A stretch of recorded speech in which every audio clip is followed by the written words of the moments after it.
Hola, soy Alejandro Tamés. A continuación van a escuchar la clase número 1 de 4 sobre investigación y psicoanálisis. En esta primera clase, no así las siguientes 3, tuvimos problemas técnicos y perdimos el video original de la clase, pero el audio sí lo recuperamos. Van a escuchar el audio original y recreé diapositivas en portugués, tanto de la presentación como la discusión. Empecemos.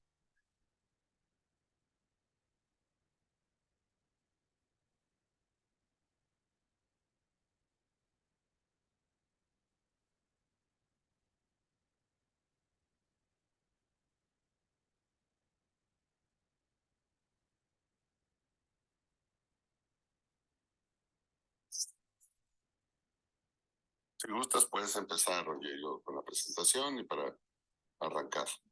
Sim. Boas tardes, boas noites. Buenas tardes, buenas noches. Es una gran alegría, satisfacción y felicidad encontrarnos a tantas personas interesadas en el tema de la investigación y el psicoanálisis. Este es un asunto muy importante en todo el mundo. El psicoanálisis ha sido combatida bajo el pretexto de no ser científica, de no basarse en evidencias, los cuales serán asuntos que abordaremos en nuestro seminario. Aunque no todos los psicoanalistas trabajen con investigación, es importante que estén informados sobre las bases científicas del psicoanálisis y de sus consecuencias, para que todas y todos tengamos argumentos para combatir este tipo de noticias falsas de que solo otros abordajes se basan en evidencia, mientras que el psicoanálisis no. Me llamo Rogerio Lerner, soy psicoanalista de la Sociedad Brasileña de Psicoanálisis de São Paulo. Soy profesor de la Universidad de São Paulo en los cursos, en el Instituto de Psicología y en la Facultad de Medicina. Soy miembro del Comité de Investigación de la IPA. Esta iniciativa que inicia hoy surgió a partir de la discusión del Comité de Investigación de la FEPAL anterior a la actual, que le dio continuidad a una propuesta iniciada hace años y que continuó siendo discutida. Así que tenemos la felicidad y la alegría de contar con Graciela Villarreal de México, y quien es actual miembro del Comité de Investigación de la PEPAL y que como institución aceptó apoyar esta iniciativa conjuntamente con el Instituto Universitario de Salud Mental de la Asociación Psicoanalítica de Buenos Aires y la Universidad de São Paulo. Así que, sin más, les voy a pedir que por favor mantengan sus micrófonos cerrados y voy a presentar al doctor Alejandro Tamés. Les pediremos que esperen hasta el final de su presentación para que puedan manifestarse a través del chat.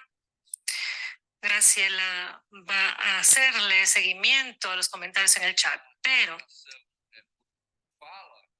para que puedan abrir los micrófonos y hacer una interacción más de diálogo, lo dejaremos al final de esa presentación. Les pediremos también que sean breves para que todos tengamos la oportunidad de participar en el debate. Les deseo a todos y todas una excelente oportunidad para debatir el trabajo del doctor Alejandro Tamés, quien es doctor y licenciado en psicología, médico psiquiatra, psicoanalista, miembro de la APG, maestría en parejas y familias del Grupo Instituciones. Su doctorado es en psicoterapia y psicoanálisis y fue presidente de la FEPAL, además de chair de la Comisión de Investigación de la FEPAL.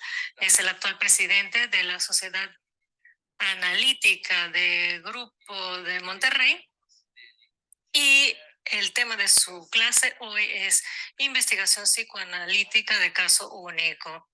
Alejandro tiene la palabra, gracias. Muchas gracias, Rogerio. Bueno, yo traje diapositivas para facilitar la comunicación y también para facilitar la traducción y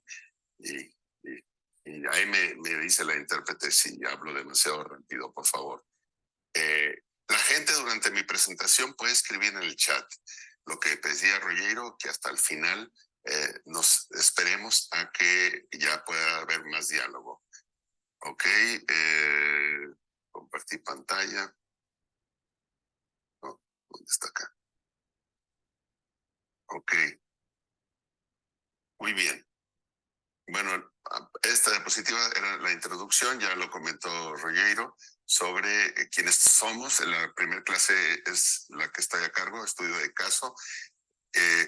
Isabel Manción y Diana Sack, dos investigadoras que tienen muchos años trabajando en campo, van a hablar de investigación, como ahora se le llama investigación en territorio. Graciela Villarreal, actual directora del Comité de Investigación de FEPAL, va a hablar de la hermenéutica y psicoanálisis, y Rogerio va a hablar de la eficacia del psicoanálisis. A mí me toca hablar de esta fue mi tesis de doctorado, sobre la efectividad del psicoanálisis y la persistencia de los beneficios 20 años después en un caso. La idea de presentar esta primer clase es demostrar que existe metodología cualitativa que está al alcance de cualquier psicoanalista clínico que trabaja con pacientes en psicoanálisis. Les pido ahí que anoten también mi correo electrónico alejandro@tames.com.mx para escribirme posteriormente. Bien, primero hay que definir que hay una necesidad de hacer estudios de efectividad. Esta necesidad hizo crisis en Alemania, en varios países en que se pagaba el psicoanálisis, cuando los gobiernos empezaron a decir, tienes que demostrarnos que es efectivo el psicoanálisis para seguir pagando este tratamiento. María Lusinger en Alemania hizo una investigación muy extensa, cualitativa y cuantitativa, donde pudo demostrar la efectividad y eficacia del psicoanálisis.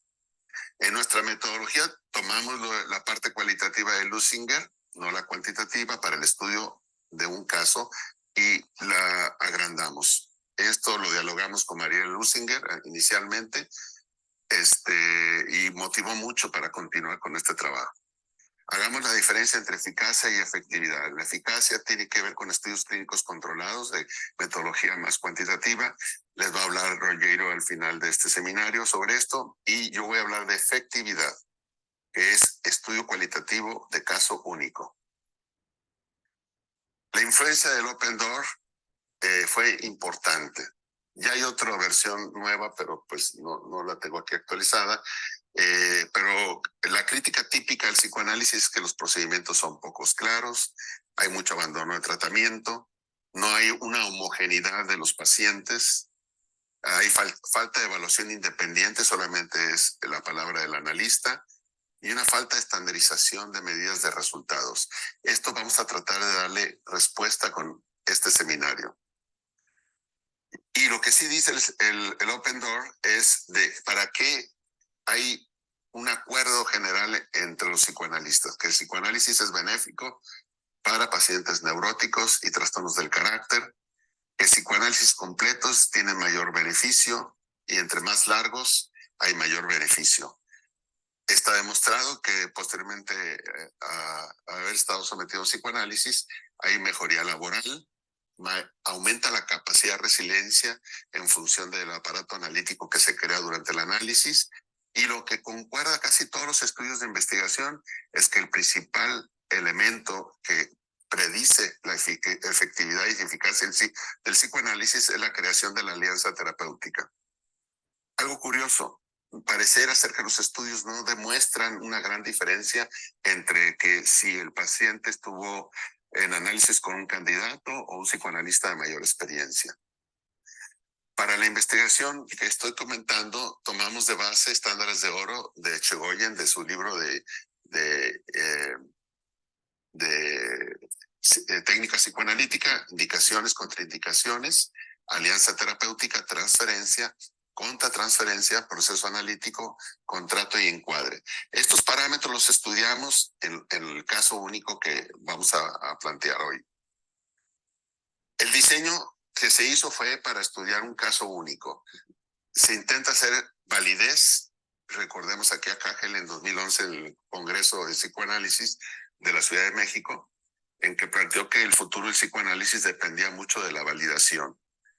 Buscamos la validación a través de corroborar la transferibilidad al contrastar los datos con triangulación de informantes que funcionaron como jueces expertos.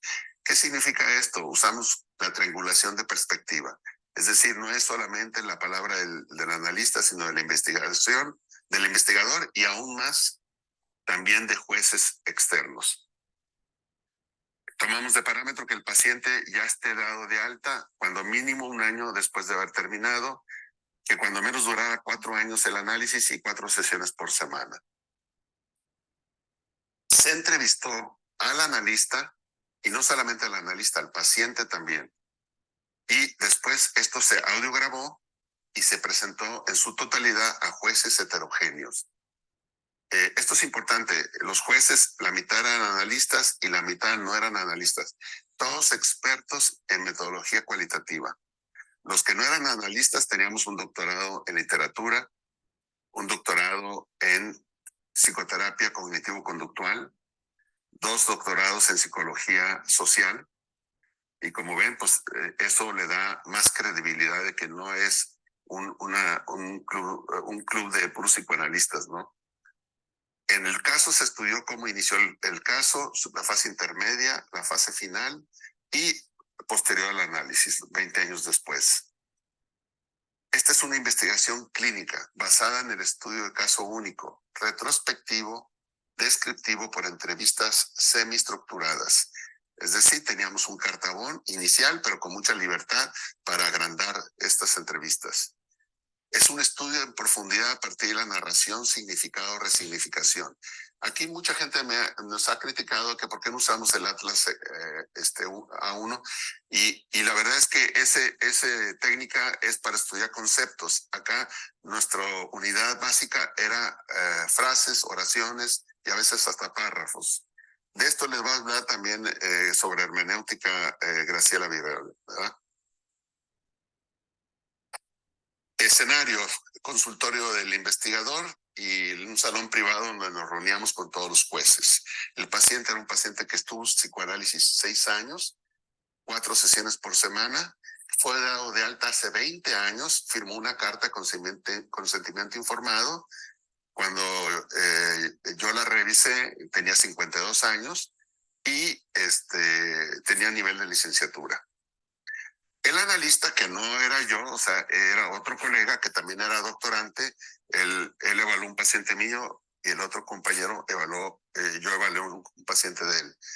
Este analista tenía 59 años, era didacta, 23 años de experiencia y doctorante también en el Centro de Estudios de Posgrado de Psicoanálisis de la APM, de la Asociación Psicoanalítica Mexicana.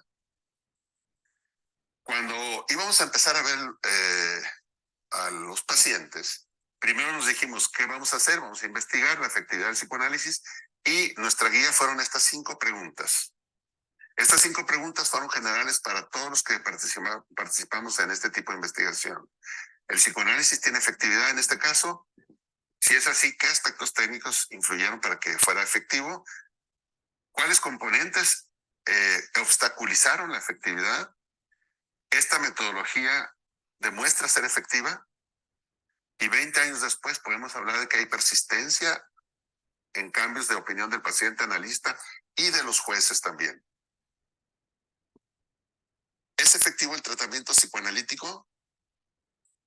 Bueno, estas 3 preguntas que viene acá, ya conociendo la primera sesión con el paciente, yo me hice estas otras 3 preguntas.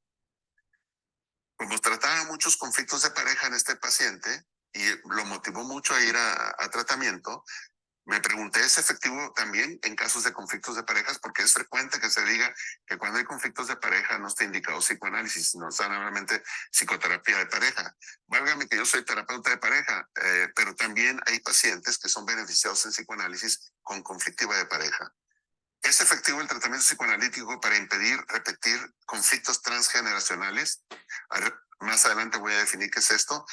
¿Cuál es el papel de la mentalización en la efectividad del tratamiento psicoanalítico y relacionado con los conflictos transgeneracionales? Estas tres preguntas se añadieron en especial en mi caso, no en los casos de los otros colegas.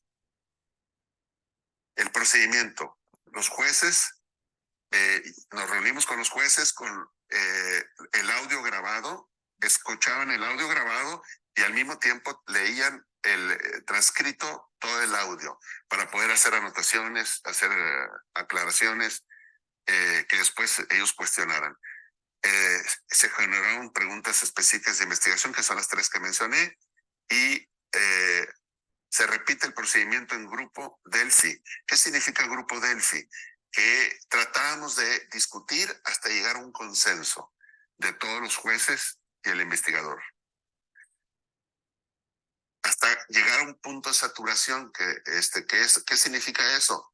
De que ya no había más cosas que tuvieran dudas los jueces para contestar las preguntas que nos hicimos en cada caso. Pues ya estaban satisfechos los jueces, con los datos que se han vertido ya pueden contestarse las preguntas, entonces ahí deteníamos las entrevistas. Como les decía, eran grabadas y transcritas. Los jueces tenían la lista de estándares de oro. Hubo que darle una pequeña clase a los jueces no psicoanalistas sobre los estándares de oro para que evaluaran esto.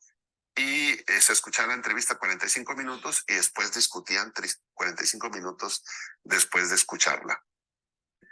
Bueno, para poder ya abordar cada caso, hay una revisión de bibliografía y revisamos sobre bibliografía, sobre efectividad. Hay mucha investigación en eso. Si ustedes abren el Open Door, van a encontrar mucha bibliografía. En pocas palabras, el psicoanálisis es un tratamiento basado en el inconsciente para síntomas y trastornos del carácter. Es un estudio de mejoría, estudios de mejoría en psicoanálisis a largo plazo, en problemas de carácter y crónicos, y sobre todo sobre otras terapias encontramos beneficios sobre todo a largo plazo. En otras terapias reportan muchos beneficios a la par del psicoanálisis o inclusive mejores al corto plazo. Para largo plazo pareciera que el psicoanálisis es mucho más efectivo. Yo puse esto de los pacientes introyectivos analíticos de los BLAT porque ellos hicieron un estudio muy interesante en Estados Unidos sobre qué pacientes tenían mejor respuesta al psicoanálisis, los introyectivos y los anaclíticos a psicoterapias. Transmisión transgeneracional. ¿Qué significa? Que los pacientes están siguiendo mandatos que provienen de los abuelos. Fíjense bien. Freud describió claramente la transmisión intergeneracional, la influencia de los padres a los hijos, ¿sí? También se describió la influencia multigeneracional, cómo conflictos se repiten de abuelos, hijos, padres, nietos, bisnietos, etcétera, como una cadena. Pero la transmisión generacional se refiere a un conflicto del abuelo que transmite hacia el nieto sin padecerlo los padres, ¿sí? Por ahí saqué esta frase: la Constitución predispone, el desarrollo dispone, la realidad impone, y yo le agregué lo transgeneracional propone. Hay muchos estudios sobre la transmisión. Hice este pequeño síntesis. Freud habló del concepto de identificación. Quizá el concepto más central para entender la transmisión es la identificación proyectiva de Melanie Klein. Grothstein habló también, kleiniano, sobre la transmisión por reintroyecciones de identificaciones proyectivas, ¿sí? El concepto de Lacan del estadio del espejo, cómo el bebé desea ser el deseo de la madre, y si este deseo de la madre está influido por el deseo del abuelo, pues es como se transmite el conflicto. Lebovici, en Francia, habla de los mandatos transgeneracionales en los bebés, en las interacciones precoces, provenientes de abuelos. René Caes, también en Francia, enfatiza mucho lo intergeneracional y lo transgeneracional. Bien, en otros lados trabajé esto, lo transgeneracional, en pacientes con infertilidad inexplicable. Y todo esto, entender lo transgeneracional, explica por qué parejas que parecen muy sanas, sin conflicto, tienen hijos enfermos, y es por mandatos transgeneracionales inconscientes. Tomé esta frase de Jorge Santayana y hice esta paráfrasis que dice: quien no reconoce su pasado en su presente está condenado a repetirlo en sí mismo y o su descendencia. Concepto de mentalización que acuñó Dennett en el 87. Él planteó que todos los seres humanos nos entendemos en función de términos de estados mentales. Ha habido varios autores que han estudiado eso, Lebovici, también pero principalmente Peter Fonagy en Inglaterra. Nos ayuda a predecir las acciones de y hacia los demás. Y es determinante para la organización humana. Entre mayor capacidad de mentalización, menos conflictos transgeneracionales transmitimos y se procura mejores relaciones de apego hay y se tienen menos conflictos psicológicos. Ahora bien, me voy a saltar ya a los resultados, discusión y conclusiones por cada una de las preguntas que nos hicimos en la investigación. ¿El psicoanálisis fue efectivo en este caso? Sí, totalmente. La demanda inicial era por depresión, ideas de muerte, de suicidio. Transferencia inicial fue de sustitución paterna. Hay un efecto positivo al terminar, y 20 años después, tanto en su depresión, capacidad laboral y en su capacidad de relación de pareja, hubo una mejoría evidente. Hubo cambios intrapsíquicos, se generó confianza en el análisis y en el analista, tanto así que a los 17 años, por otra crisis que no tenía que ver con su primer análisis, regresó con el analista un periodo corto, y quedó claro que al analista no se le percibió como autocrítico. La pregunta 2, ¿qué aspectos del psicoanálisis hizo que fuera efectivo?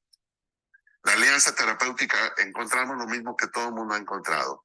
El análisis continuo de proyecciones, manejo de resistencia transferencial, del carácter, análisis iniciales de las transferencias de sustitución negativas, análisis del amor de transferencia, porque se presentó en este caso amor de transferencia, no serio ni grave ni actuador, pero se presentó y se analizó. Este fenómeno de mini análisis que describe Lusinger en los fenómenos de investigación, que otros autores le han llamado proceso paralelo, reacción terapéutica en cadena, es como en la supervisión o en la investigación se repiten fenómenos del análisis del caso. Al final, el analista dijo de la paciente: ella progresó tanto que vive mejor que yo. La paciente le ayudó a convertirse en analista a este paciente, ¿verdad? Pregunta 3. El manejo de proceso y la alianza terapéutica permitió las dificultades del ausentismo y transferencia negativa. Este paciente continuamente faltaba, tenía reacciones negativas y transferencias negativas hacia el analista. El analista siempre fue tranquilo, analítico, analizó acting out, pensamientos autodestructivos, sus resistencias caracterológicas, su dependencia, siempre manteniendo el encuadre, analizando vicisitudes de la vida, su tendencia a endeudarse para boicotar el análisis, aspectos de superyo, dificultad de prevenir futuros conflictos. Recuerdo que cuando este paciente fue visto, el analista era candidato. Pregunta 4. ¿La metodología propuesta es efectiva para estudiar la efectividad del psicoanálisis? Se definió que hubo buena calidad de las entrevistas, los jueces quedaron satisfechos, y hubo una segunda entrevista, un segundo rol de paciente y analista, y al final los jueces quedaron satisfechos. Ahora, con esta metodología, ¿qué sesgos que siempre se han criticado al psicoanálisis en la presentación de casos clínicos por investigadores? ¿Qué sesgos se evitan? Se trabajó con un paciente que no estuvo en psicoanálisis con el investigador. Entonces, o sea, se evitó un sobreinvolucramiento del analista en su propio caso, evitando un discurso solipsista donde pues yo hablo de mí y de mi paciente, ¿no? Bueno, aquel investigador, el paciente no era paciente del investigador. Un segundo sesgo que se evitó es que se entrevistó al paciente no solo al analista. Lo típico es que se entrevista al analista o el analista reporta el caso y al paciente pues no se hace nada. Y aquí investigamos en el paciente mismo. Para evitar el sesgo está solo un informe del caso del analista. Un tercer sesgo que se evitó es que ambas entrevistas fueron audiograbadas y fueron escuchadas en su totalidad por los jueces sin la intervención del investigador. Yo cuando presenté este caso a los jueces, yo no tenía permiso de hablar, no tenía permiso ni hablar yo, ni el analista del paciente. Ellos se tenían que quedar callados, nos teníamos que quedar callados y nada más teníamos permiso de hablar hasta los últimos 5 minutos de la discusión, para no tratar de manipular las elucubraciones de los jueces. Un cuarto sesgo evitado fue la composición heterogénea de los jueces y analistas, no analistas. También se incluyó un candidato para darle una perspectiva generacional y de educacional, que ya discutí lo de cómo había jueces no psicoanalistas. Se evitó el informe autojustificador del analista o investigador, que típicamente nos critican como una endogamia interpretativa. Los jueces no analistas, expertos en investigación cualitativa y el candidato que permitió comparar el análisis antiguo con el contemporáneo. Todo esto evitó este tipo de sesgo. Como ven, hay una triangulación de la perspectiva inicial con el analista y paciente e investigador, otra triangulación de la perspectiva con los jueces y una tercera también con el director de tesis. Se utilizó el grupo de Delphi, expertos en metodología cualitativa que buscan llegar al consenso. Cuando vimos esto que queríamos llegar al consenso, dijimos, va a ser bien difícil con jueces que no son psicoanalistas. De verdad, no fue nada difícil. La verdad, quedaron bien convencidos los jueces no analistas del progreso del paciente y lo que estábamos trabajando. Un sexto sesgo que se eliminó es que buscamos un punto de saturación.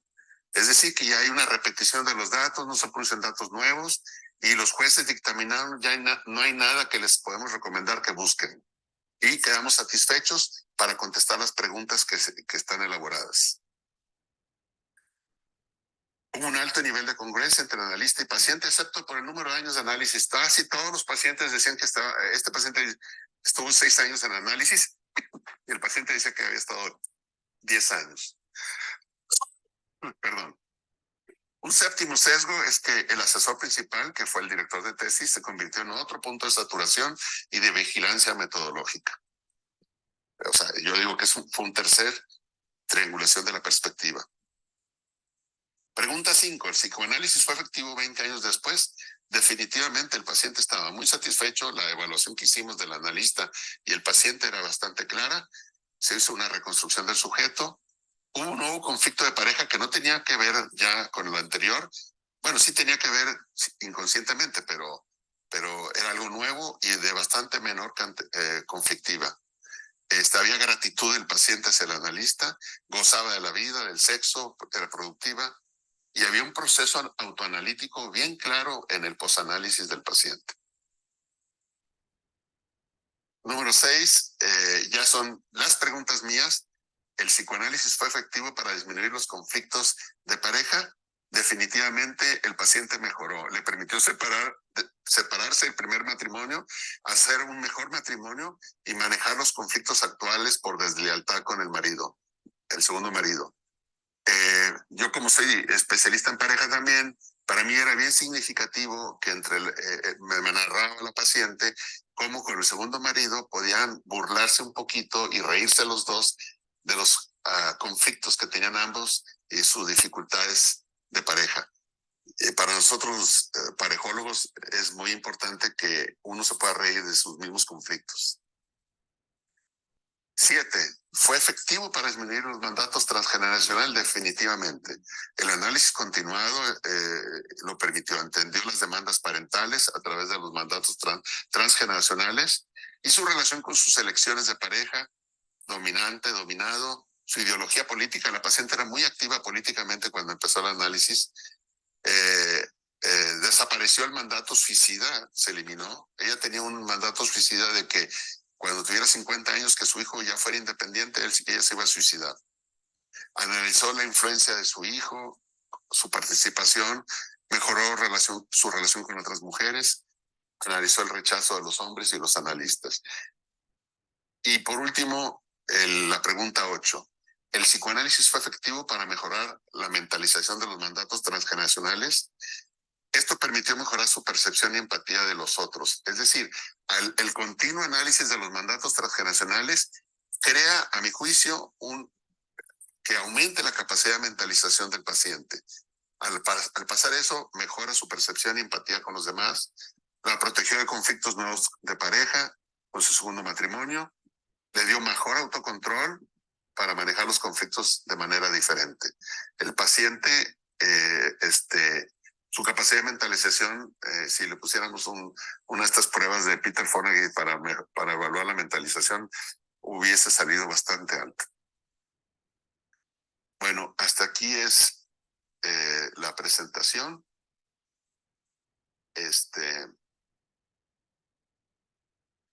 Estamos, déjenme ponerle en galería para ver, no sé cuántos estamos. Quisiera preguntarle a Graciela que si hay preguntas del chat. ¿No hay? No hay todavía. Bueno, pueden escribir en el chat o pueden participar. No sé cuánta gente está presente, pero yo creo que no hay demasiados, ¿no? Hay 33 participantes, Alejandro. Perfecto.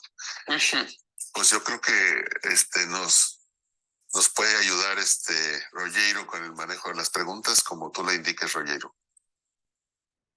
Muito bem. Eu vou pedir para... Muy bien. Voy a pedirle a quien quiera hacer una pregunta que levante la mano y yo me encargaré de coordinar la secuencia de manos levantadas.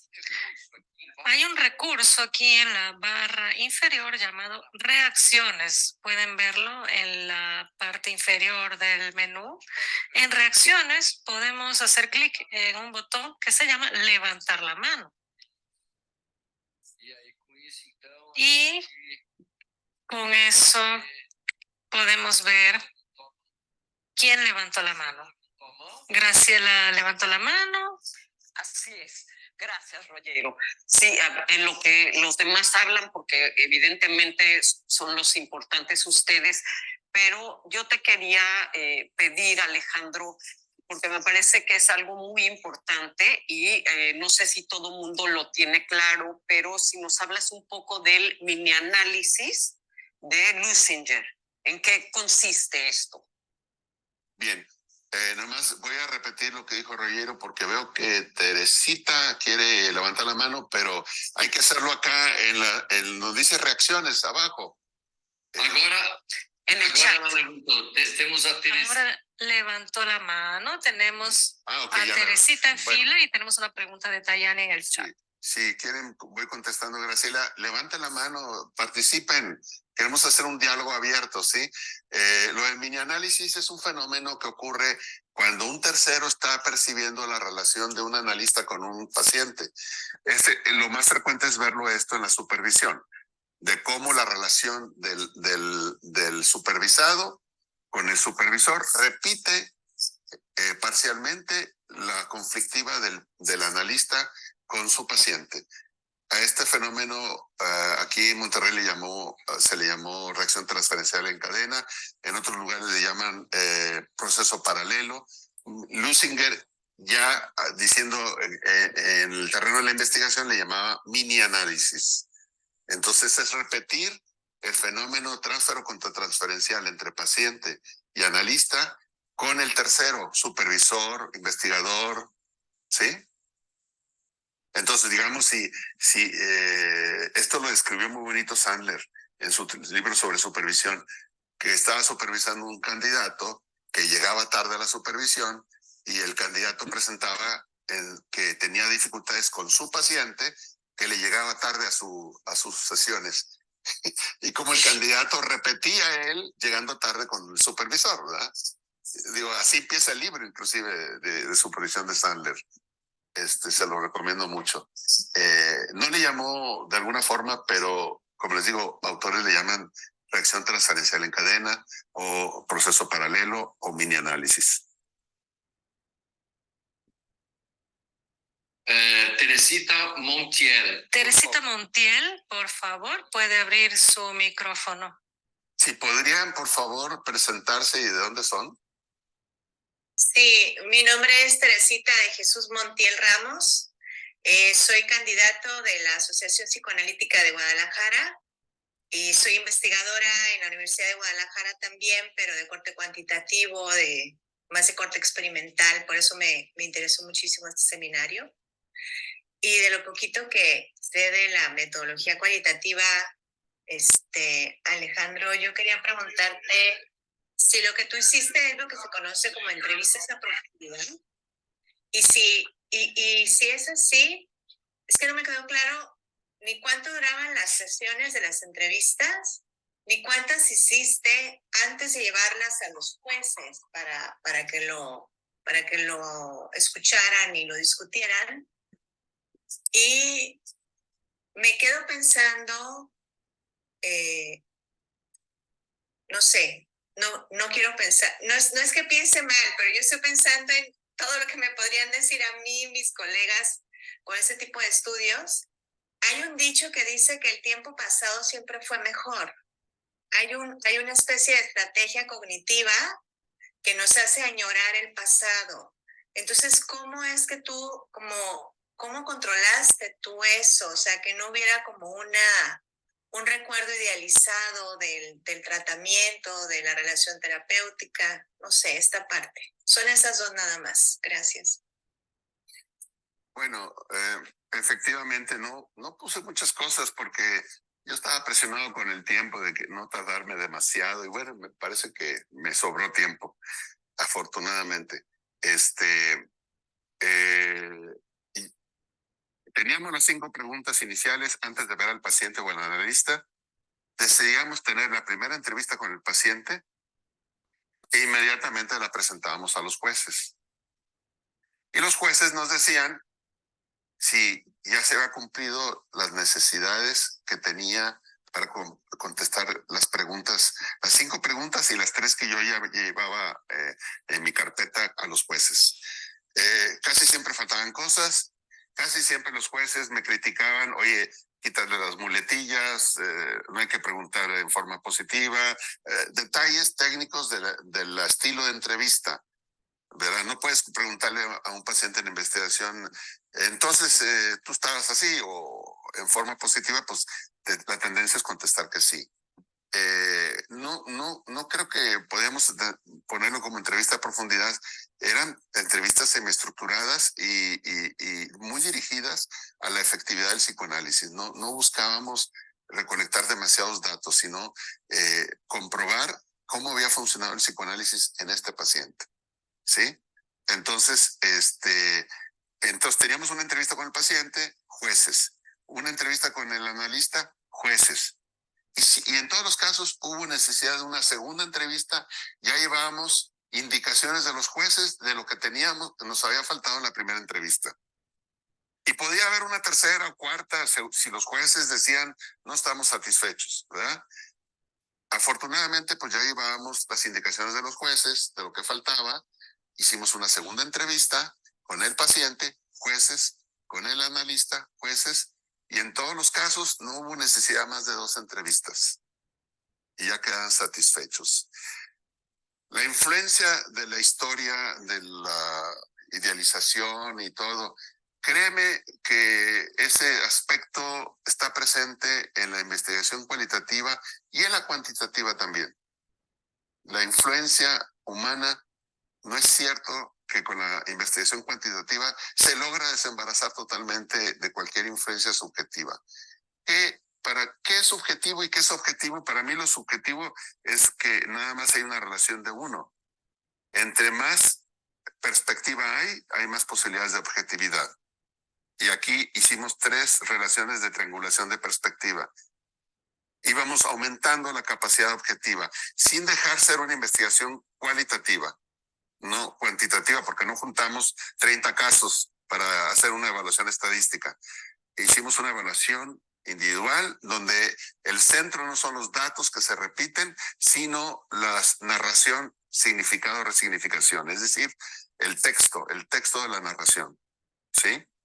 Que es una metodología en el fondo hermenéutica, ¿verdad? Que Graciela les hablará detenidamente de eso en su clase.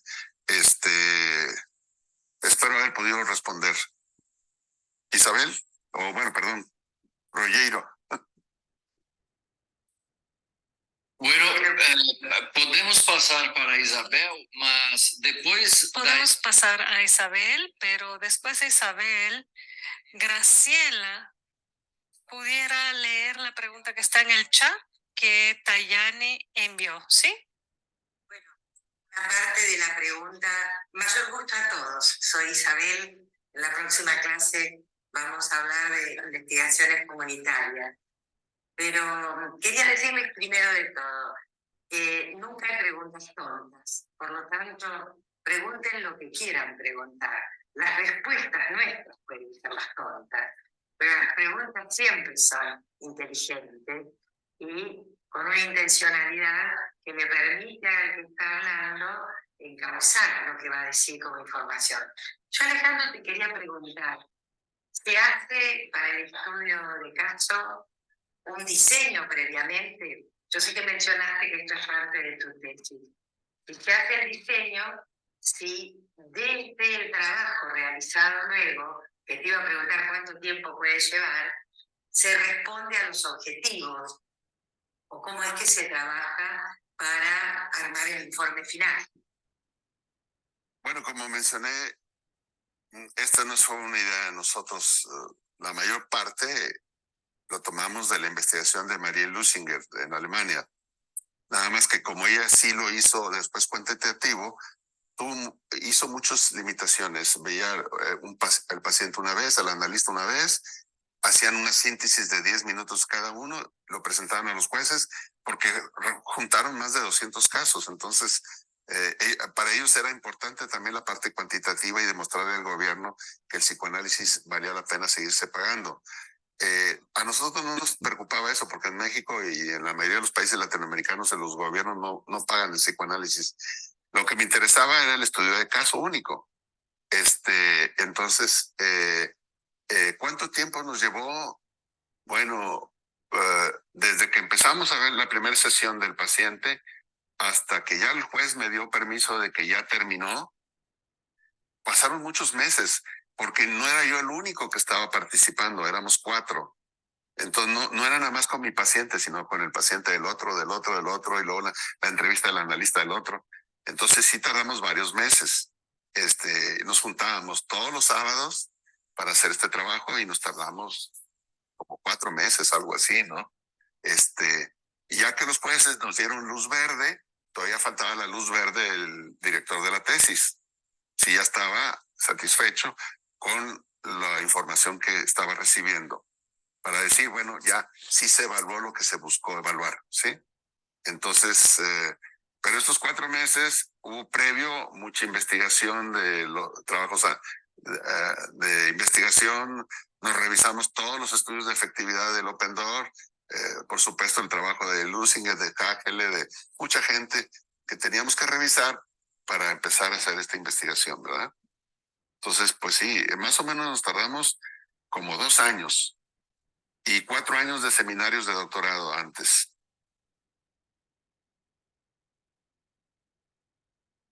¿Ibas ahora? Tayani quer falar, quer abrir seu Tayani quiere hacer una pregunta. ¿Quieres abrir el micrófono? Sí, me gustaría hablar. No voy a arriesgar a hablar en portuñol. No quiero pasar ninguna vergüenza aquí. Me llamo Tayani y Hago una maestría en psicología en la Universidad de São Paulo. Mi trabajo sigue la línea de estudio de caso también y me pareció muy interesante porque precisamente en esta línea de estudio de caso retrospectivo es mi trabajo. Sin embargo, es un estudio retrospectivo en el que saqué la parte de las memorias del analista en el caso de la investigadora, que soy yo misma, y ahora estoy pensando en si eso lo vamos a llevar solo como viñetas o si vamos a intentar incluir un estudio también cuantitativo, lo que me hizo hacerme la pregunta de cómo puedo diferenciar, incluso para la parte metodológica del trabajo, la diferencia entre la eficacia, que entiendo desde el punto de vista de ensayos clínicos controlados, y de la efectividad, considerando que de alguna manera quiero intentar reafirmar el psicoanálisis como un método posible para el tratamiento de una patología médica, pero solo tengo la retrospectiva de ese caso. Así que me ha interesado mucho hacer una referencia en esa diferenciación de efectividad y eficacia, siendo que recientemente he participado en un estudio de revisión sistemática de terapéuticas con pacientes con depresión y nos estamos enfocando mucho en la eficacia. Y he recibido varios insights de mi parte. ¿Por qué no estoy hablando de eficacia en mi propio trabajo? Ya que eso es lo que estoy seleccionando en la revisión sistemática como una manera de instrumentalizar a personas que quieran trabajar con esa población específica. Así que mi pregunta es, ¿cómo puedo explicar mejor la efectividad de un caso retrospectivo del cual no tengo grabaciones? Será un caso retrospectivo basado en mi memoria, en la transferencia, como transferencia de un proceso analítico de un solo caso. No sé si me hice entender bien, pero esa es mi pregunta, básicamente. Gracias. Muy interesante pregunta porque la intención de presentar esta primera clase era estimular a la gente a que sí se puede hacer investigación con casos que ya uno tuvo, ya terminaron y quiere uno hacer investigación. Evidentemente hay un valor muy fuerte que ha tenido el psicoanálisis con el estudio teórico clínico de casos. Así empezó Freud. No tenía cómo hacer triangulación de perspectiva con nadie. Él veía a los pacientes, él iba descubriendo, ¿sí? Y siempre se le ha dado un valor enorme a este tipo de presentación. Y efectivamente, sigue teniendo mucho valor, pero el psicoanálisis cada vez se le exige más validación. Y entonces, casi todo el mundo piensa validación, tiene que ver con estudios cuantitativos controlados, y no, el planteamiento es que también podemos encontrar validación con estudio cualitativo. Mi recomendación sería, si alguien tiene un paciente en psicoanálisis que ya terminó, fue dado de alta, y quiere hacer investigación sobre ese caso, le llamen al paciente y lo inviten a participar en la investigación, que firme una carta de consentimiento informado. No encontramos un solo paciente que rechazara esto, Hicimos una lista larga, cada uno tenía pacientes que dio de alta hace tiempo y escogimos los más antiguos, los que tenían 20 años de que se fue dado de alta. Todos nos dijeron que sí, sí. A veces hay un mito de que cómo le voy a hablar y le voy a invitar a una investigación. Estaban encantados de que los recordáramos con cariño y que los invitáramos a una investigación. Y les aclaramos, yo no te voy a entrevistar, te voy a entrevistar al investigador, ¿sí? Entonces, ya desde ahí abres una primera triangulación de perspectivas, ¿sí? Y créeme que te da un montón de información, que otro investigador te entreviste a ti y te entreviste al paciente. Los jueces, nosotros como era un doctorado, era muy exigente, tuvimos que hacer esto de los jueces no analíticos, pero pueden ser sus compañeros, pueden ser otras personas que juzguen lo que se está haciendo. Y le crea un ambiente de investigación muy rico, ¿sí? Lo que tú estás haciendo está perfecto, todo el mundo lo hemos hecho. Yo he presentado muchos casos clínicos y aprendemos de ellos, oímos a otro presentarlo, pero siempre los que son no psicoanalistas y son críticos de nosotros, siempre nos dicen, pues créele a lo que dice el analista, porque pues él dice, ¿no? ¿Verdad? Que así fue, ¿no? Y pues queda todo así como en una nube de confianza, de creencia, casi religiosa, ¿sí? Entonces, lo que queremos es quitarnos este mote como si fuera una creencia religiosa el psicoanálisis, de que, pues, créanos porque nosotros lo decimos y porque somos muy buenos estudiando. No, hay metodología cualitativa. Con Rogero van a hablar de la metodología cuantitativa. En ese aspecto, es absurdo la discusión entre que si la metodología cualitativa y cuantitativa, los dos estudian el psicoanálisis desde perspectivas diferentes y aportan al psicoanálisis. Podría decir, no sé si Rogero después esté de acuerdo y a lo mejor ahorita ya empezamos la discusión que vamos a tener, pero creo que la metodología cualitativa produce conocimiento y la cuantitativa lo comprueba. Tienen metodología de comprobación más fidedigna, pero la metodología cualitativa tiene más libertad de crear conocimiento, ¿sí? Entonces, bueno, esa es mi opinión. Quizá Rogero modifique un poquito esto, o mucho, pero las dos metodologías se complementan, ¿sí? Y la mejor muestra fue Lusinger. Lusinger hizo este estudio enorme con metodología cualitativa individual y que después lo transportó a metodología cuantitativa y dio un resultado excelente.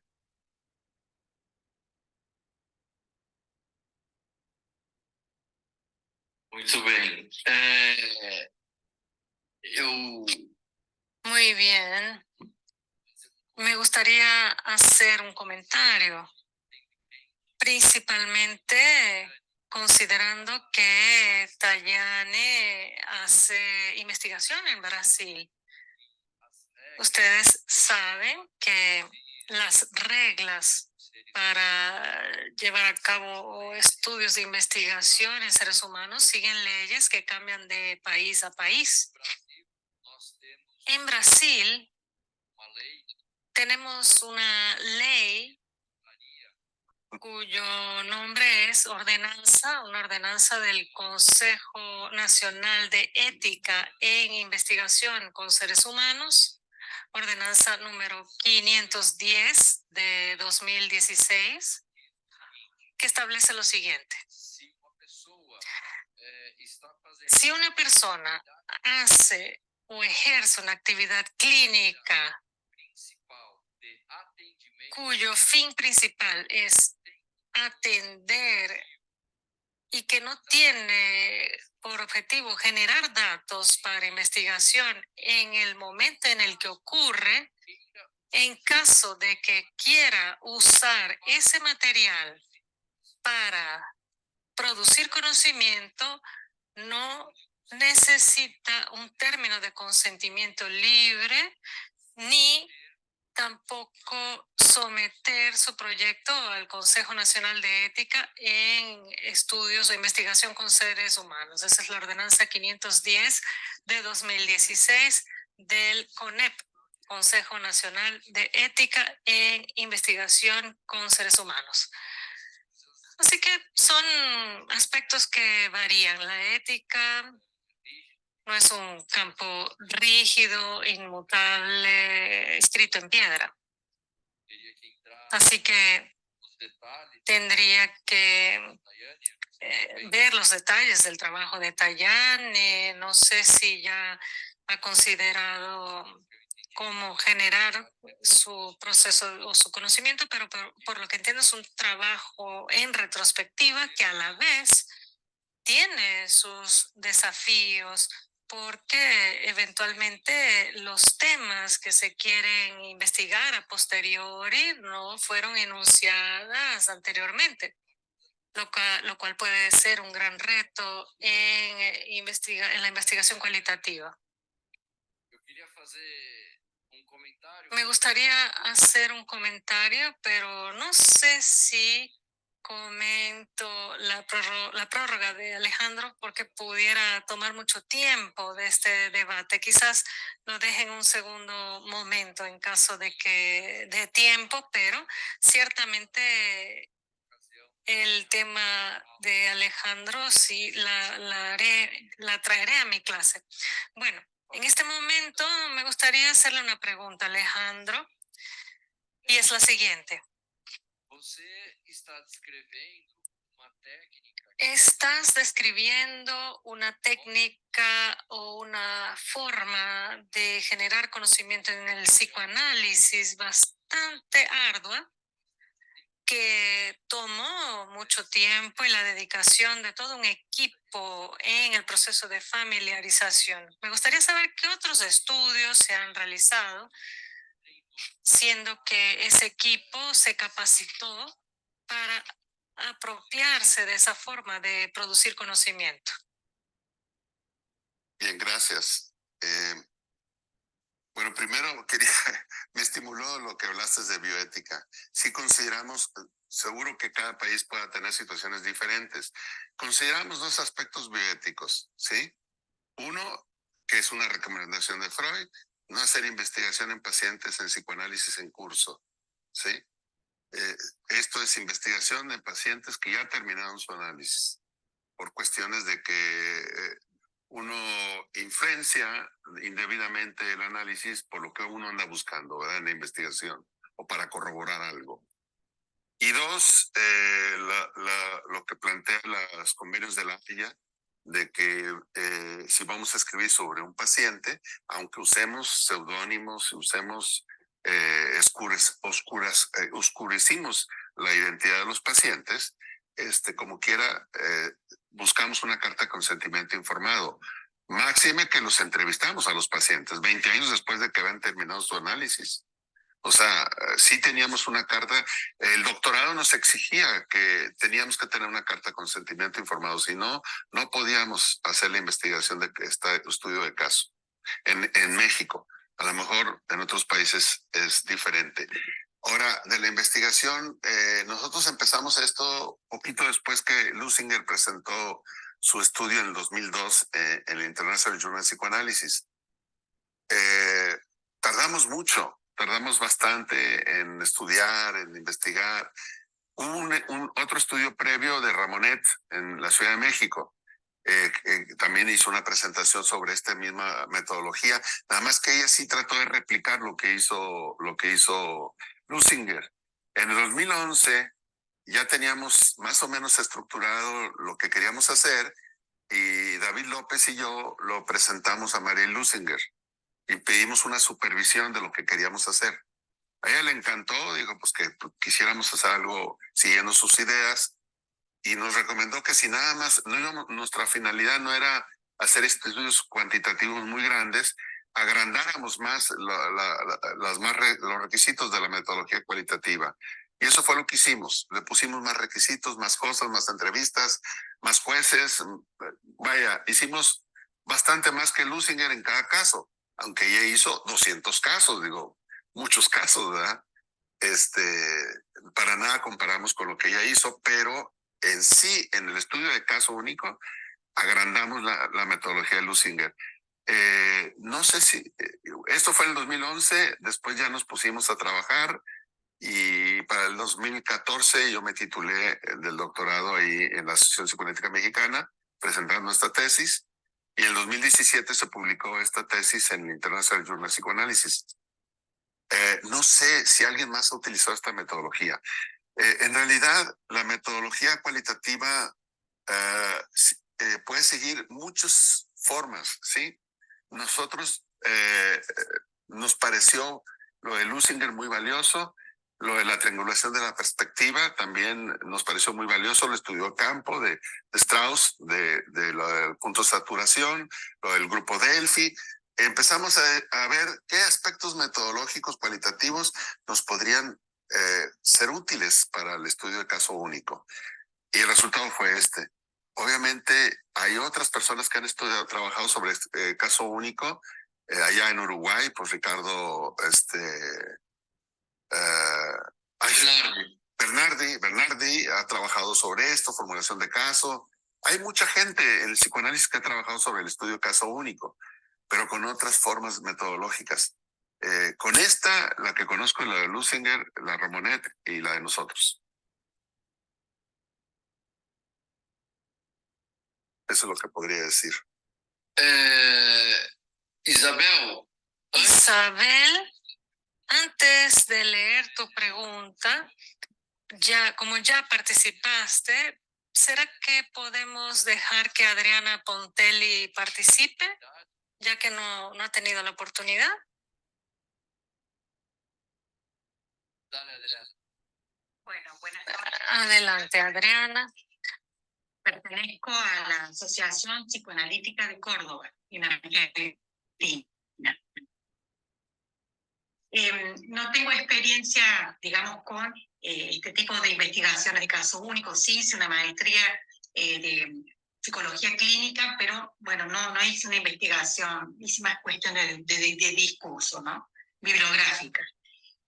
Mi pregunta era respecto al doctor Alejandro Tames, respecto a los jueces, ¿no? Estos jueces que no venían del campo del psicoanálisis, si ellos, para poder preguntar o buscar más información, tenían previamente definido algunos conceptos, por ejemplo, la cuestión, el contenido de transgeneracional, es decir, si estas variables habían sido previamente definidos para los jueces, para ellos poder saber preguntar, ahondar, etc. Esto es un poco la pregunta. Muchas gracias, Adriana. Bueno, quisiera comentar que mucho de esto es gracias a Adriana Pontelli, porque nos ha favorecido enormemente en la difusión de este seminario. Ella está colaborando con nosotros. Ella fue un motor importante para lograr este seminario. Y te agradezco de nuevo, ya lo hice por escrito y abiertamente. Sí. La verdad es que un placer con todo lo que vienen trabajando ustedes. Gracias. Bueno, sí, definitivamente. Primero tuvimos que darles clases a los no analistas sobre los estándares de oro. Antes de ver pacientes, antes de todo, teníamos que estar seguros que ellos entendieran bien los conceptos, porque luego iban a hacer evaluaciones. Y luego en mi caso yo tuve que trabajar, ya específicamente en mi caso, sobre relaciones de pareja, lo transgeneracional, lo que es mandato transgeneracional y mentalización. Sí, tenía que educar a los no analistas, ¿sí? Tenía un doctorado en literatura, ¿sí? No sabía muchas de estas cosas, aunque por lo general eran personas muy intelectuales, digo, no era ajeno totalmente el psicoanálisis, digo, sí. El doctorado en literatura, pues conocía y había estado en tratamiento y sí. La doctorada en cognitivo-conductual, podrían decir que era la parte más difícil, pues no, resultó bastante accesible. Sí, era la directora de la Facultad de Psicología de una universidad de prestigio en Monterrey y fuimos compañeros en la carrera de psicología, nos estimábamos mucho, teníamos cierto aprecio y respeto, sí. Me invitaba a dar clases en la universidad. Y entonces, a pesar de que ella iba en orientación cognitivo-conductual y educacional también, fue bastante sencillo, ¿no? De hecho, nosotros nos imaginamos que iba a ser bastante más complejo. Y resultó que no, que a la hora de estar en la clínica y estar discutiendo de clínica, como decía un profesor, la clínica es la comadrona de todas las teorías, ¿sí? Al final, lo que es el trabajo clínico, empezamos a dialogar fácilmente con otras posturas, otras teorías. Ya no resulta tan difícil. Si nos metemos en la teoría, en aspectos teóricos, ahí sí empezamos a tener desacuerdos, diferencias. Pero si estamos hablando de un paciente, no es tan distante, no es tan difícil. La idea de tener jueces, no analistas, era precisamente por lo que mencionaba Teresita, de la tendencia a la idealización del psicoanálisis. Nos echamos porras entre nosotros mismos, ¿verdad? Sí, no se trataba de eso, digo, se trataba de que realmente jueces serios juzgaran el trabajo que estábamos haciendo, ¿verdad? Espero haber contestado. Muchas gracias.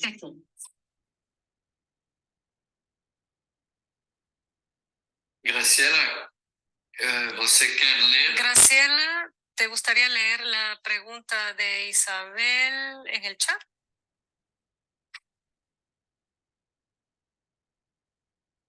Una disculpa. Sí, te pregunta Isabel Alejandro, ¿qué se aprende al investigar? ¿No? Ese es el curso que queremos dar. Entonces me parece importante esta pregunta que parece sencilla, pero es más que complicada y creo que merece que sea contestada. Sí, es engañosamente sencilla. Exacto, engañosamente sencilla. Es compleja, pero es Isabela, ¿verdad? Arantes la que preguntó. Sí. No, Mancione. Mansión. Ah, Mancione. Nuestra es que colega. De repente dije, ok, Isabel Mancione. Bueno, ¿qué se aprende? Yo creo que cualquier abordaje en el psicoanálisis se aprende siempre. Isabel y yo estamos colaborando junto con Diana Sack en una investigación de campo sobre territorio, sobre aspectos de prejuicios y discriminación en instituciones psicoanalíticas. Y yo he aprendido mucho de Isabel, ¿sí? Uno empieza a aprender cuando uno está investigando. No hay manera de no aprender si uno se expone a situaciones nuevas. En una ocasión que presenté algo sobre esto en un congreso de psicoanálisis, un psicoanalista de los que dicen que la investigación no es necesaria, dijo, ¿a poco ustedes hacen una historia clínica mejor que yo? Y yo le dije, no, de ninguna manera. La historia clínica psicoanalítica se enseña en el Instituto de Psicoanálisis y la aprendiste tú y la aprendí yo igualito, ¿sí? ¿Qué se hace con esos datos? Es donde empiezan las diferencias. ¿Qué hacemos? Yo qué hago con los datos, lo puedo poner en un proceso de metodología que si tú no conoces no lo vas a hacer. Eso es todo. Y al hacerlo, obtenemos datos con mayor validez y en ese proceso no hay manera de no aprender. Siempre aprendemos. No sé si quieras comentar algo más, Isabel, sobre qué se aprende al investigar. Dale, Isabel. Yo, en particular, aprendí a ser más humilde. Sí, ¿verdad? Sí. Sí, porque cuando uno egresa de la carrera de psicología, luego de la formación de postítulo, que es recibirse de psicoanalista, puede ser que se agrande un poco, creyendo que comprende todo. Investigar te exige una manera de pensar que es distinta a la de ser terapeuta. Es otra lógica. Cierto. Yo soy más duro con eso, Isabel. Yo digo que el Instituto de Psicoanálisis es narcisogenizante. Ah, sí, totalmente. Por eso digo que aprendí a ser más humilde. Sí. Es cierto. Marcos fez uma pergunta, você quer ler? Marcos hizo una pregunta, ¿la quieres leer, Graciela? Sí. Sé que sí podrías compartir tu trabajo, es decir, la presentación. Sí, las diapositivas, ¿te refieres? ¿O? Sí, exacto. Sí, el PowerPoint que presentaste. Si me quieren escribir, porque aquí también creo que se puede, no sé. Sí, ¿nos puedes volver a dar tu correo, Alejandro? Es alejandro@tames.com.mx, Tames con Z. Alejandro, también el chat. Sí. Sí, si quieres yo lo escribo. Archivo. Ya archivo y ahí te va a mandar a tu ordenador. Y en el ordenador cliqueas el PPT y lo mandás por aquí. Abajo dice archivo. Están como semiocultos los símbolos, pero el primero dice formato, el segundo dice añadir emoji y el tercero dice archivo. Tiene la formita del Word. Abajo del chat. Lo que pasa es que yo no tengo Word y no tengo esto en Apple. Lo que puedo hacer es que me escriba la persona que quiera y le mando no encuentro eso. A ver, Abajo del chat, Alejandro. Abajo de todo están los símbolos. Donde está el símbolo de archivo, lo clicas y vas a tu ordenador. o si me puedes dar nuevamente Alejandro@Tamés. Sí, hay que escribirlo en el chat, ¿no? Exacto, para escribirlo, Alejandro. Alejandro@Tamés. .com.mx. Perfecto, ahorita lo pongo. Sí, con todo gusto se los envío por correo. Yo no tengo ese simbolito que dice Isabel, ¿eh? ¿Pero qué cosa, Alejandro? No sé por puede qué. ser? Tu hija Yo tampoco lo tengo. No. Es que tienen que abrir el chat. El simbolito está en la caja de chat. Tienen que Claro, abrir tenés que abrir el chat, Alejandro, el chat. Sí, ya lo abrí el chat. Bueno, ahí abajo de todo está el símbolo de archivo. Es el tercer de la izquierda a la mano derecha. Ay, pero qué bien. No está, no lo tengo. Voy a escribir mi correo aquí. Bueno, Bueno, ¿y qué hacemos con el archivo? Porque yo estoy interesada. Buenas noches. buenas noches. De Cipolati y de APA. Y bueno, es un placer escucharlo a usted, Alejandro. Sí. Muy claro, muy preciso toda la metodología. Me interesaría tener el material. Entonces, Encantado de enviarlo. ¿cuál es su dirección de correo? Lo acabo de anotar en el chat. Ya lo pusiste tú, lo iba a poner. Pero no aparece en el chat, ¿por qué? No aparece en el chat. No está. Yo tampoco puedo escribir. A ver, otra vez, déjame intentar. A ver, Gracias, Sí. ¿por qué no lo pones? Lo hago, sí, lo pongo yo. Alejandro, ¿vos me querés mandar al WhatsApp tu PPT y yo lo subo por el chat? Sí, cómo no. Dale, mándamelo al WhatsApp. A lo mejor bueno. Igual, después qué pasa. podemos, da mesma maneira, nós podemos mandar para os e-mails das pessoas inscritas Eso. o PowerPoint Claro. e o arquivo com o artigo do Alejandro que saiu publicado no International Journal. Bueno, sí, les mando el dato, les mando las diapositivas, incluso les puedo enviar la tesis de doctorado. Mejor. El trabajo del International Journal está en inglés y es más corto, está en inglés y no tengo copias, entonces no sé cómo enviárselos, porque tiene copyright el International Journal.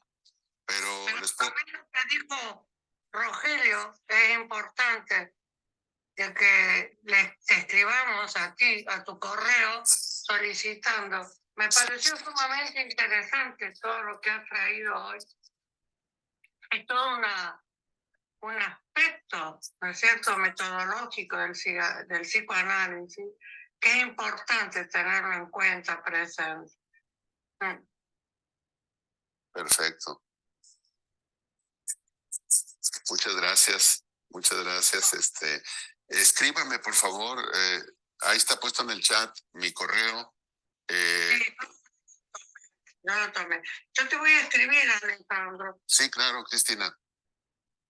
porque me gustó mucho la exposición tuya, el trabajo, la investigación, me parece importante, porque es un aspecto de investigación que en el psicoanálisis no está muy considerado, pero que acá en la APA hace muchos años se formó una asociación de psicología científica y se introdujeron todos estos conceptos. Yo en París trabajé en mi tesis y bueno, como que reviví los conceptos. Y últimamente ha habido alguna, pero no está formada como una asociación de investigación científica en el psicoanálisis. Y me parece muy importante toda esta investigación que tú has llevado adelante, porque es como que el psicoanálisis, en mi opinión, por supuesto, entra en una dimensión que en estos momentos me parece que es muy necesaria. Cristina, Estoy muy contenta de estar acá. Cristina, muchas gracias y qué bueno que nos visitas. Gracias a ti. Que vienes de APA y me permito reconocer que parte de este grupo de profesores inicialmente estaba Susana Vinocourt y lamentablemente ya no pudo continuar con nosotros, pero su participación al inicio fue muy valiosa, sí. Claro. Yo estuve cuando ella coordinó la revista de psicoanálisis, trabajando en esa comisión, pero antes hubo otro grupo, César Pellegrín, que ya no está con nosotros, Fernando, hubo muchos colegas que iniciaron todo este movimiento de investigación en la APA. Hay todo un camino recorrido, pero que no ha sido constante. Por eso me atrajo, ¿no? Es decir, cuando vi la propuesta tuya, me pareció interesante poder participar y escucharte, y escuchar a los colegas, indudablemente. Muchas gracias. No, gracias a ti y a todos los colegas que estamos acá. Gracias, Cristina. Graciela, Sí, ¿quieres? claro. ¿Você quer leer? Graciela, ¿quieres leer la pregunta de Alejandra, por favor? Felicitaciones y agradecimientos para ti, Alejandro. Y Alejandra Mejía pregunta, ¿toda investigación tiene una justificación? ¿Cuál o cuáles fueron las de usted? Si puedes compartirnos, Alejandro, ¿cuál fue tu justificación? Bueno, no está puesto ahí, obviamente está en la tesis. Tuve que quitar muchas cosas de la tesis. Digo, no fue una intención de presentar mi tesis aquí, sino una metodología para el estudio caso único nada más. Hay muchas justificaciones siempre en toda investigación, ¿sí? Primero, desde el inicio que mencionó Rogero, la necesidad de investigar en psicoanálisis y demostrar la validación del psicoanálisis, que mucha gente hemos insistido de que no podemos quedarnos con el solo hecho de escribir para nosotros, sino que hay que escribir hacia afuera también. Entonces, tener efectividad en el psicoanálisis y demostrarlo ha sido un propósito, ¿sí? Cuando yo hice el doctorado en la ATM, no fue mi primera elección de tesis doctoral. Primero estuve trabajando muchos años en otra investigación que estuve haciendo en una casa de cuna sobre selección de padres adoptivos y sobre estudiar la parentalidad adoptiva, cómo elegir una pareja que quiere adoptar bebés, ¿sí? Me metí ahí mucho tiempo, tuve muchas dificultades metodológicas de asesores, conseguir asesores especializados en esto, no era fácil. Y llegó un momento en que hablé con el director del doctorado y acordamos mejor organizar una línea de investigación propia para la gente de Monterrey, que éramos 4, y eso fue lo que hicimos. Y entonces ahí nos metimos a investigar esto de la efectividad del psicoanálisis siguiendo la metodología de Lusinger. Y la fuimos modificando en función de lo que ya les expliqué, desde cómo nos invitó Lusinger a modificarlo y las necesidades ya propias. ¿Qué justifica? Yo creo que podrían pensar, yo lo critico siempre, vaya, voy a contradecirme un poquito, ¿sí? Creo que es necesario hacer investigación de psicoanálisis. Creo que es importante la validación de psicoanálisis. Esto no significa que creamos que nos tengan que aceptar todo el mundo. Ojo, cuidado. Yo siempre he dicho Yo siempre he dicho que el día que todo el mundo acepte el psicoanálisis es que ya no estamos hablando de psicoanálisis. ¿Por qué? Porque el psicoanálisis es el estudio del inconsciente. Y si todo el mundo nos acepta, es que ya no estamos hablando de lo inconsciente. Así que nos rechacen, no debemos de preocuparnos tampoco demasiado, ¿sí? Pero sí debemos ser serios en la investigación, debemos ser serios en la forma de investigar, en la forma de trabajar, la investigación cualitativa, cuantitativa, explorarlo, ver qué podemos aplicar. Mi planteamiento es, podemos aplicar al estudio clásico de teórico clínico de un caso único, meter metodología cualitativa y hacer investigación. Claro que se puede. Eso es lo que intento demostrar hoy, ¿sí? Y que si alguien está interesado en hacer más investigación, puede no solamente quedarse en la presentación teórico-clínica, sino hacer muchas cosas más de investigación. Eso me motivó mucho, el pensar que el trabajo diario podemos hacer más cosas de investigación. No solamente quedarnos con que veo pacientes, los pacientes me dan las gracias, yo me quedo satisfecho y se acabó, ¿no? No, eso, producir conocimiento, producir cosas nuevas, pues es una motivación y una justificación bastante importante, ¿verdad? Espero haber contestado, Marco. E eu gostaria de acrescentar uma coisa também. Me gustaría añadir algo también, y es que si queremos que el psicoanálisis se mantenga vivo, es importante que continúe sirviendo a la investigación en el entorno académico de las universidades.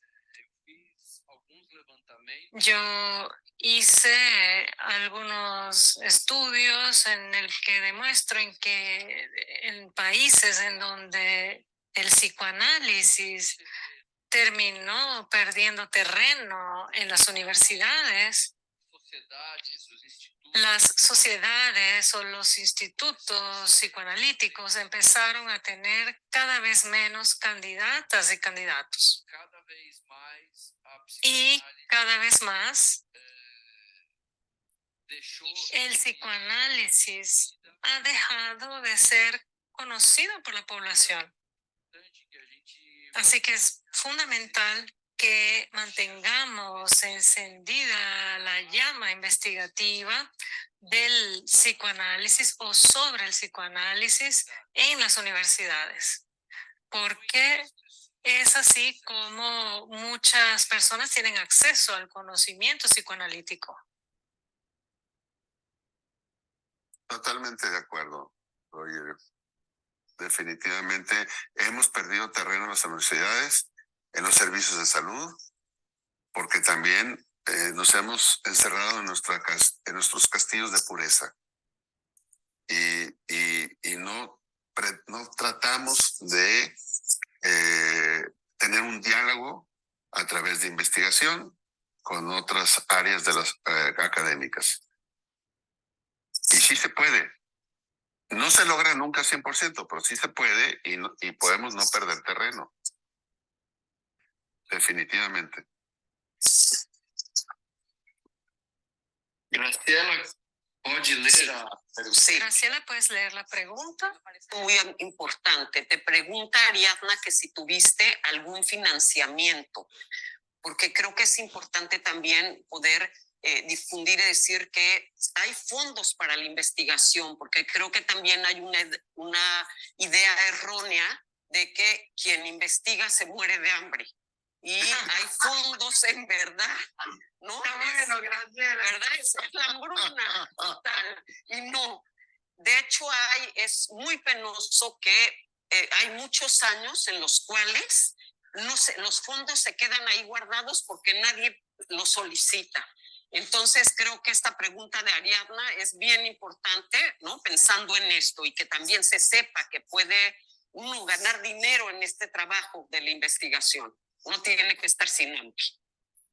Eu quero acrescentar que a IPA Quiero Sí. añadir que la IPA tiene una financiación en investigación y yo formo parte del comité que selecciona los proyectos. Tenemos núcleos tutoriales que ayudan a las personas a que envíen sus proyectos. Ariadna, tienes la palabra. Sí, yo quisiera nada más aclarar. Mi duda iba más en el sentido del apoyo para hacer esta triangulación. Yo estoy haciendo investigación también en la que quiero hacer triangulación con colegas, pero sí requiere de mucho tiempo. Y escuchando a Alejandro, pensaba esto, bueno, 2 años trabajando en esta investigación, solicitando el tiempo de los jueces, ahí se requiere como de una retribución por el tiempo de los colegas o los compañeros que están apoyando esta investigación. Esa es mi pregunta. ¿Y hubo algún apoyo en ese sentido o fue son dos temas. Investigación? Sí, son diferentes. Son dos temas que si se puede ser investigador y ganar, yo creo que sí se puede pertenecer a una institución de investigación, una universidad, una institución de salud y entonces devengar un sueldo por investigador. Pero lo que tú preguntas es otra cosa. Nosotros no teníamos esa situación. Desgraciadamente, debo confesarlo, quizá por entusiasmo, por ignorancia, no solicitamos nada, no tuvimos financiación y sí le tuvimos que pagar a los jueces, nosotros de nuestro bolsillo, ¿sí? Queríamos terminar nuestro doctorado, y los jueces fueron muy comprensivos porque cobraron una cuota única muy pequeña, simbólica, ¿sí? Que aceptaron fácilmente, ¿sí? El equivalente a $30 cada reunión, sí, o sea, nada, ¿sí? Acá en México no es nada, entonces, en realidad nos apoyaron, los jueces también. El entusiasmo después de muchos años de hacer los cursos de investigación que hicimos desde el inicio de los 2000 y luego se truncó por los cambios que hubo en la APM de directores de doctorado y otros líos externos y institucionales. Y luego lo típico de muchos doctorantes, te desanimas. Yo cambié de investigación de lo de padres adoptivos a esta. Bueno, eso hizo que se tardara mucho. No es nada extraño en los doctorantes que para doctorarse se tarda uno muchos años, no porque sea mucho tiempo y mucho esfuerzo, sino porque hay necesidad de hacer muchos cambios, sí, demasiados cambios. Pero tiene razón Rogero, si hubiésemos presentado esta propuesta de investigación a la IPA, seguramente nos lo hubieran aceptado y hubiéramos tenido algún tipo de budget de ayuda. Pero no se nos ocurrió, la verdad, ignorancia o ser muy en solitario, no sé, porque ninguno de nosotros trabajamos en ninguna institución. Uno de los doctorantes sí era profesor de una universidad, los 4 éramos profesores de maestrías en instituciones psicoanalíticas, o sea, instituciones psicoanalíticas creadas como universidad, como el USAM, así en Abdeva, ¿no? Todos dábamos clases, éramos parte, pero instituciones que económicamente no tienen budgets para investigación. La IPA sí lo tiene, por ejemplo, y pues no se nos ocurrió presentarlo. Debimos de haberlo hecho. Muchas gracias. Bueno, Son las 9:30 ya, se ha retirado. 9:30, encerramos. Sí, por hoy. terminamos a las 9:30, terminamos por hoy. Sí. Así es. Então, muito obrigado. Entonces, muchísimas gracias a todos y a todas por la participación tan interesante, especialmente a Alejandro por su presentación tan interesante e instigante. Vamos a retomar algunos asuntos, algunos puntos en las próximas clases y muchísimas gracias a Graciela también por seguir el chat y a todos los que participaron haciendo preguntas, enviándonos sus comentarios por el chat, abriendo sus micrófonos y a quienes no lo hicieron, pero que participaron atentamente, se involucraron con el trabajo. Esperamos verlos la semana que viene. Un abrazo a todos y hasta luego.